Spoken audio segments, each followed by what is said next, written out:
Right now, at this very moment, the largest American naval fleet since the Iraq War is steaming toward Iran. The USS Abraham Lincoln aircraft carrier, 3 guided missile destroyers armed with Tomahawk cruise missiles, squadrons of F/A-18 Super Hornets, and an undisclosed number of strategic bombers on standby in the United States.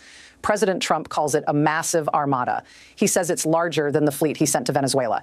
And he's given Iran an ultimatum: make a nuclear deal or face an attack that will make last June's strikes look like nothing. Here's what Trump posted on Truth Social 2 days ago. Quote, "A massive armada is heading to Iran. It is moving quickly with great power, enthusiasm, and purpose. Like with Venezuela, it is ready, willing, and able to rapidly fulfill its mission, with speed and violence if necessary." Speed and violence. Those are Trump's exact words. And he's not bluffing. The USS Abraham Lincoln arrived in the Middle East 3 days ago. It's now positioned in the Indian Ocean, less than 48 hours sailing time from Iranian territorial waters. The destroyers accompanying it carry Tomahawk missiles with a range of 2,500 kilometers. That means they can strike targets deep inside Iran without ever entering the Persian Gulf. Trump has told Iran time is running out. Israeli Prime Minister Netanyahu has warned that any Iranian attack on Israel would be met with force Iran has never seen. And Iran has responded by threatening all-out war if the United States launches even a single strike. This is the closest we've been to a full-scale war with Iran since June 2025. And the next 72 hours could determine whether diplomacy prevails or whether Trump orders the attack. Let me walk you through what's happening right now, why Trump is threatening Iran, and what the next few days are going to look like. 3 days ago, on Monday, January 27th, U.S. Central Command confirmed that the USS Abraham Lincoln Carrier Strike Group had entered the Middle East area of operations. This is not routine. The Abraham Lincoln had been operating in the South China Sea. It changed course over a week ago and sailed directly toward Iran. The Carrier Strike Group includes 3 Arleigh Burke-class destroyers. Each destroyer is armed with dozens of Tomahawk cruise missiles. These are the same missiles the U.S. used to strike Syrian military targets in 2017. They're designed for precision strikes on hardened targets like underground bunkers, command centers, and nuclear facilities. The carrier itself carries approximately 75 aircraft. F/A-18 Super Hornets capable of striking targets hundreds of miles away. EA-18G Growlers designed to jam enemy radar and air defense systems, and E-2D Hawkeye surveillance aircraft that can coordinate attacks in real time. This is not a defensive deployment. This is an offensive strike package. And Trump made that very clear in his Truth Social post on Wednesday. He said the Armada is ready to fulfill its mission with speed and violence if necessary. But he also said he hopes Iran will come to the table and negotiate a fair and equitable deal with no nuclear weapons. So what exactly does Trump want from Iran? Let me explain the background. In June 2025, the United States and Israel launched a joint military operation called Operation Midnight Hammer. The operation targeted 3 of Iran's key nuclear facilities. The U.S. dropped 12 GBU-57 massive ordnance penetrator bombs. These are bunker busters specifically designed to destroy deeply buried underground facilities. According to U.S. officials, the strikes caused massive damage to Iran's nuclear program. Trump has repeatedly claimed the strikes obliterated Iran's ability to build nuclear weapons. But here's the problem. Nobody knows for sure how much damage was actually done. After the strikes, Iran kicked out international inspectors from the International Atomic Energy Agency. The IAEA has had no access to Iran's nuclear sites for the past 7 months. That means we don't know where Iran's stockpile of highly enriched uranium is located. We don't know if Iran has rebuilt the damaged facilities. And we don't know how close Iran is to actually producing a nuclear weapon. Trump wants answers, and he wants guarantees that Iran will never build nuclear weapons. But Iran is refusing to allow inspectors back into the country. Iranian officials insist their nuclear program is strictly for peaceful civilian purposes. They say they have the right to enrich uranium for energy production. And they've warned that any new U.S. attack will be met with massive retaliation against American bases across the Middle East. This is the standoff. Trump is saying, let inspectors in, dismantle your nuclear program, or we'll destroy it by force. Iran is saying we're not giving up our nuclear program, and if you attack us, we'll start a regional war. And that's why the USS Abraham Lincoln is now sitting in the Indian Ocean with its missiles pointed at Iran. But there's another layer to this story that makes it even more dangerous. Iran just finished violently crushing the largest protest movement in the country's history, and the death toll is staggering. According to Time magazine, 2 senior officials with Iran's Ministry of Health said as many as 30,000 people could have been killed on the streets of Iran on January 8th and 9th alone. 30,000 people in 2 days. The U.S.-based human rights activist news agency has confirmed at least 6,221 deaths. The United Nations Special Rapporteur on Iran says the toll could be far higher. Iran's government officially admits to just over 3,000 deaths, and they're calling most of the dead terrorists. Trump has made it very clear that he considers the killing of peaceful protesters to be a red line.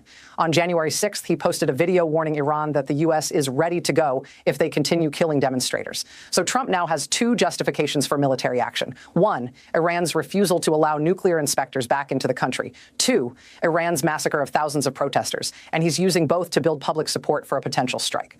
But here's where this gets complicated. Trump doesn't just want to bomb a few nuclear facilities. He wants regime change. In testimony before the Senate Foreign Relations Committee on Wednesday, Secretary of State Marco Rubio admitted that the administration has no clear plan for what happens if Iran's government falls. He said there's a hope that there would be some ability to have somebody within their systems who could work toward a transition. But he also described Iran's regime as weaker than it has ever been, with its economy in collapse. What Rubio is saying, without saying it directly, is that Trump is hoping the strikes will trigger a popular uprising that overthrows the government. But that's incredibly risky. Let me explain why. If the U.S. launches strikes on Iran, Iran will retaliate, and they have a lot of ways to do that. First, Iran can attack U.S. military bases in the region.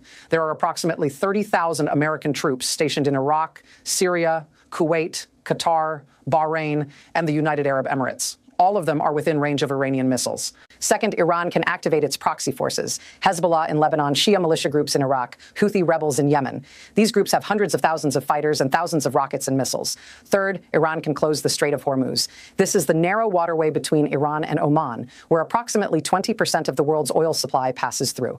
If Iran blocks the strait, global oil prices would skyrocket. And fourth, Iran can strike back at Israel. Iranian officials have made it very clear that if the U.S. attacks Iran, Israel will be a target. That's why Israeli Prime Minister Netanyahu issued his own warning on Tuesday. He said, quote, "Any attempt by Iran to harm us will be met with a decisive response. It would be a very big mistake, one mistake too many." Netanyahu is telling Iran, if you retaliate against Israel for a U.S. strike, we will hit you harder than you've ever been hit before. But Iran doesn't seem scared. On Monday, Iranian media quoted a senior official in Iran's general staff saying, quote, "American aircraft carriers are not a deterrent. They will become targets." Think about that for a second. Iran is threatening to attack a U.S. aircraft carrier. Now, could Iran actually do that? Probably not. The U.S. Navy has some of the most advanced air defense systems in the world.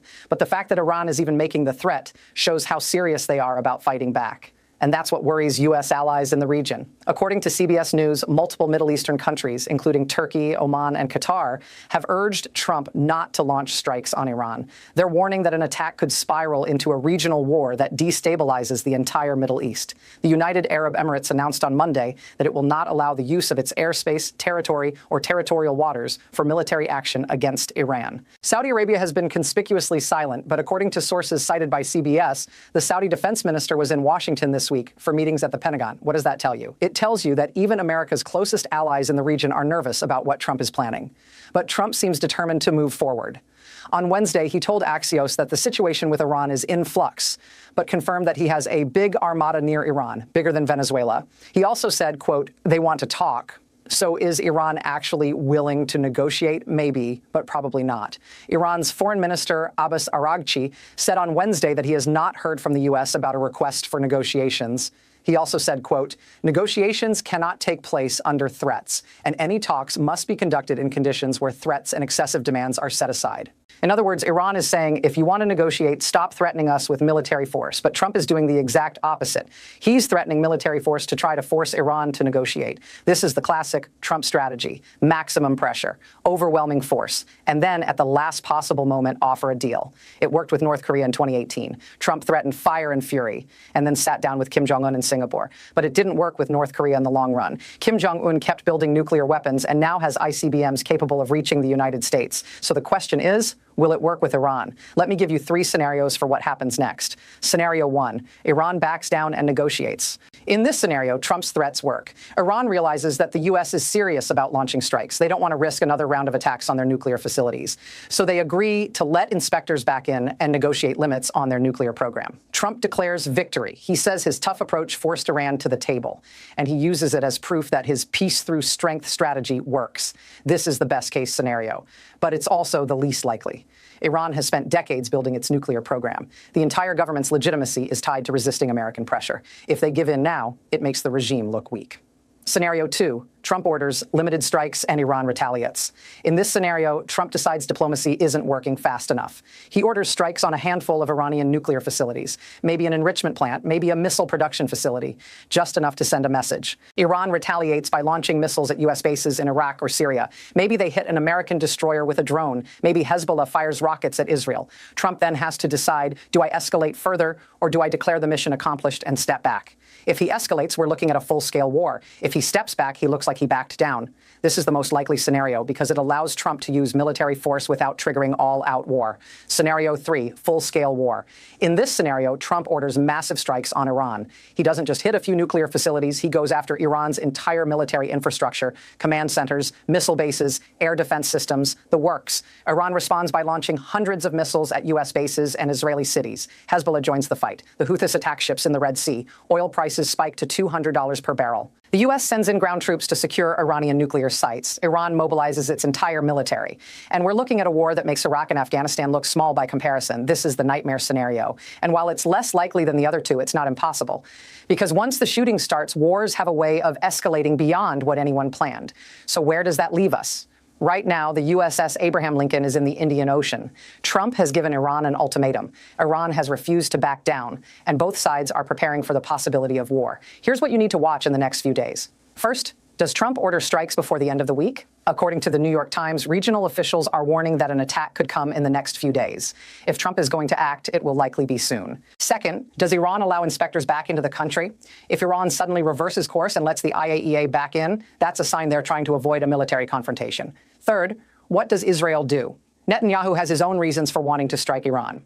If Israel launches its own attack, that could trigger the war whether Trump wants it or not. Fourth, watch oil prices. If traders believe war is imminent, oil prices will spike.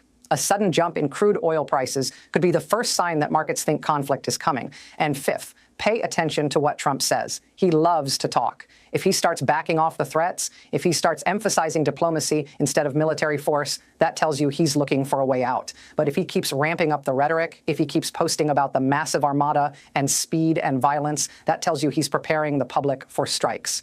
Let me put this in perspective. The United States has been on the brink of war with Iran multiple times over the past 40 years. In 1980, the U.S. launched a failed rescue mission to free American hostages in Tehran. In 1988, a U.S. Navy ship accidentally shot down an Iranian civilian airliner. In 2020, Trump ordered a drone strike that killed Iranian General Qasem Soleimani.